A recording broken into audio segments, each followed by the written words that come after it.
नमस्कार, मैं हूं पवन त्यागी।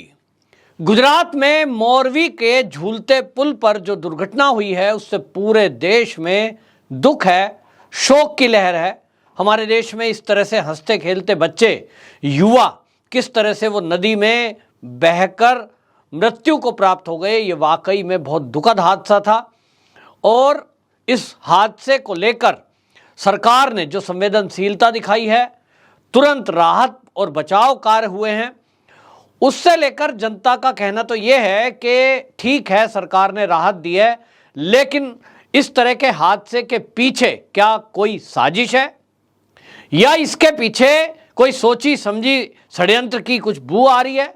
इस तरह की जो चिंताएं हैं वो इसलिए लेकर हुई है कि आम आदमी पार्टी के कुछ कार्यकर्ताओं द्वारा 28 अक्टूबर और 29 अक्टूबर को अपने ट्विटर हैंडल पर कुछ जो है मैसेज ट्वीट किए गए और उसमें लिखा था कि कल कुछ बड़ा होने वाला है, ऐसा कुछ होगा जिससे भारतीय जनता पार्टी के पैरों के नीचे की जमीन खिसक जाएगी।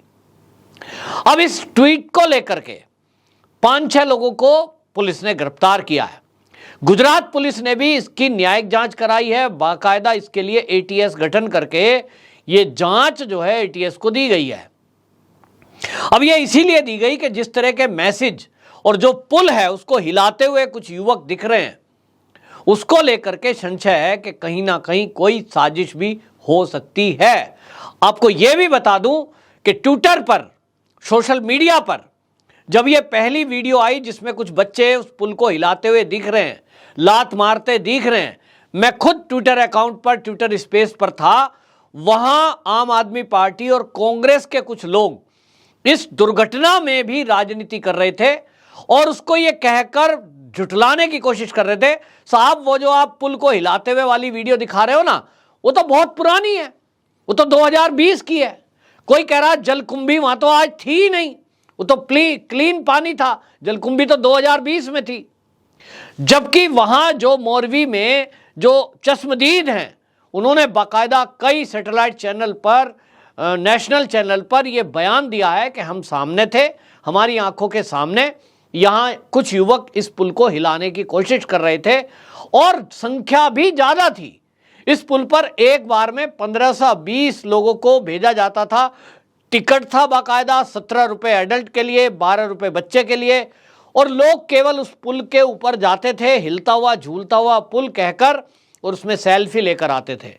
कुछ लोग घूमते हुए जाते थे क्योंकि ये पुल ऐतिहासिक पुल माना जाता है और ये पुल काफी पुराना था। लगभग एक अनुमान के अनुसार जो कहा जा रहा है वो 150 साल पुराना था। और आपको बताइए 19वीं शताब्दी में जो मोरवी के शासक थे वहां के वागजी ठाकुर, उन्होंने इस पुल की स्थापना करवाई थी। और अब आप याद करिए कि 19वीं सदी में ये जो पुल बना 20 फरवरी 1889 को, 1889 में ये पुल बना है और इस पर उस समय 3.5 लाख रुपए खर्चा आया था।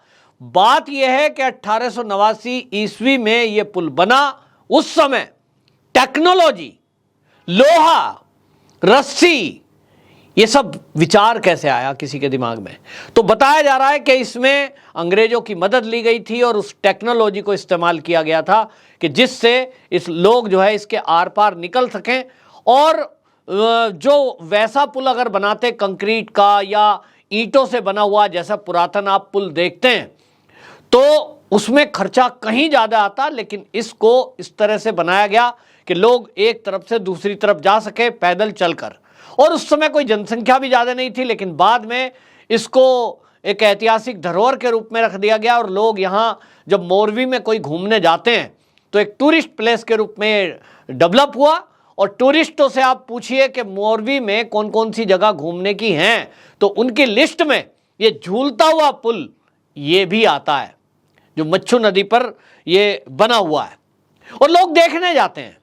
यहाँ एक व्यवस्था की गई क्योंकि ये पुल काफ़ी पुराना है, कभी भी इस तरह का हादसा हो सकता था। ये प्रशासन की तरफ से निर्देश था कि इस पुल पर एक समय में 100 से ज़्यादा व्यक्ति नहीं जाने चाहिए। और इसलिए जिस कंपनी को इसका रखरखाव, मेंटेनेंस और संचालन का जिम्मेदारी दी गई, उस कंपनी को ये निर्देश दिए गए थे। ओरेवा ग्रुप जो है वो इसको चला रहा था कि आप इसको मेंटेनेंस करिए, और इसका रखरखाव करिए और इसकी टिकट बेचने के बाद जो आमदनी होगी वो आप रखिए, उसमें से नगर पालिका का कोई हिस्सा होता हो।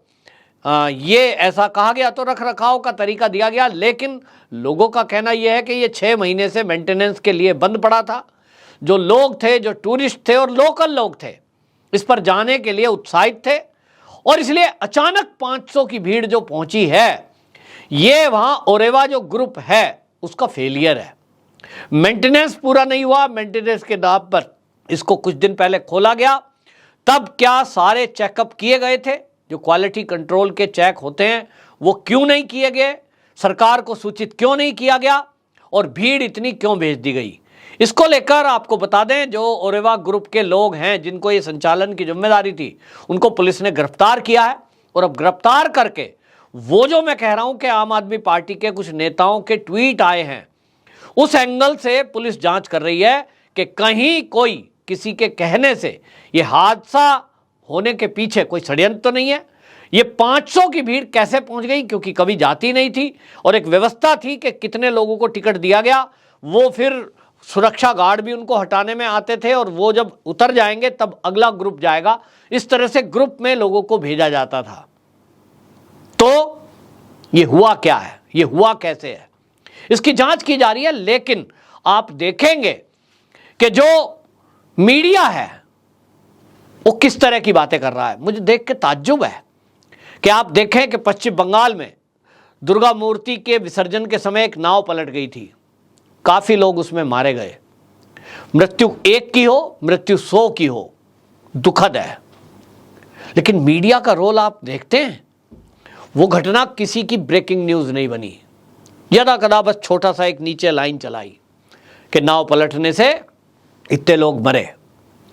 देश के अंदर कई दुर्घटनाएं और घटनाएं होती हैं, उसको लेकर के नजरिया कुछ और है। लेकिन भाजपा शासित राज्य में जब भी कभी कोई भी दुर्घटना हो जाए तो आप देखेंगे 2-2, 3-3, 4-4 दिन वो ब्रेकिंग न्यूज चलती रहेगी। लाइव कवरेज रातों रात दिखाएंगे।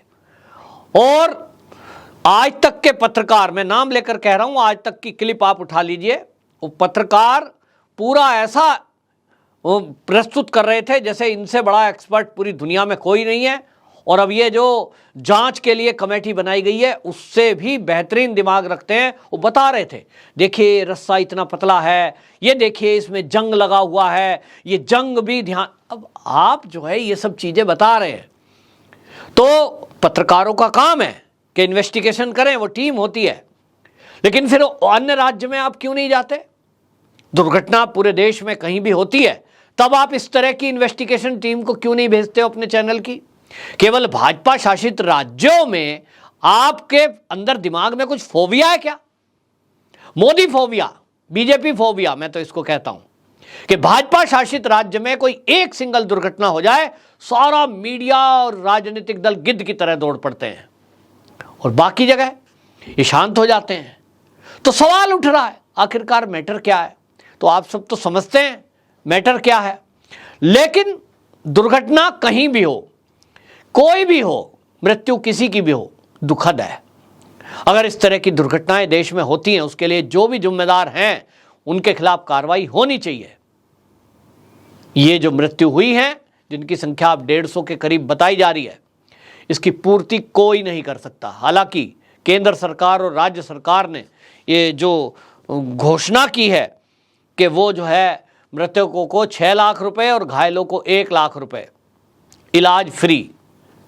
अब ये सरकार है, मृत्यु के बाद किसी का क्या है, जिसकी जान चली गई वो तो चली गई। आप मुआवजा 1 करोड़ दो, 1 लाख दो, इससे क्या फर्क पड़ता है? लेकिन सरकारों से भी मेरा आग्रह है, मेरा कहना है कि इस तरह से जहां भी भीड़ पहुंचती है, पर्यटक स्थल है, और इस देश में हमने देखा है कि आज हम 75वां वर्ष आजादी के बाद का मना रहे हैं, तो भी मैं सुनता हूं, आप भी सुनते होंगे ना, कि देश में अभी भी बहुत सारी जगह ऐसी है जहां लोग पुल पार करने के लिए, उनके पास पुल नहीं है, नाव में अपनी मोटरसाइकिल रख के, गाड़ियां रख के एक तरफ से दूसरी तरफ नदी पार करते हैं। हालांकि पुल बनाने में करोड़ों रुपया लगता है, माना, लेकिन क्या इसकी एक उचित व्यवस्था नहीं हो सकती कि नाव पलटी ना करें?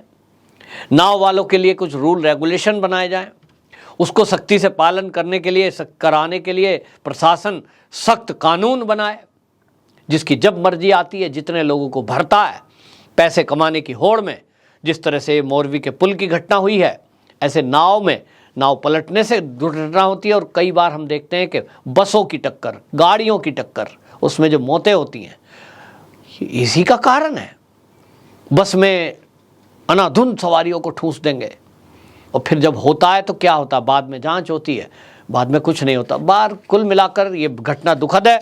लेकिन आम आदमी पार्टी जिसका मैंने जिक्र किया, उसमें एक सबसे ज़्यादा ट्वीट जो है वो नरेश बालियान नाम के एक आम आदमी पार्टी के कार्यकर्ता का वो वायरल हो रहा है, जिसमें उन्होंने पहले तो 29 तारीख में ये ट्वीट किया है। उनका अभी भी ट्वीट स्क्रीनशॉट लिया हुआ है बहुत लोगों ने, शायद अभी तक तो डिलीट नहीं हुआ है।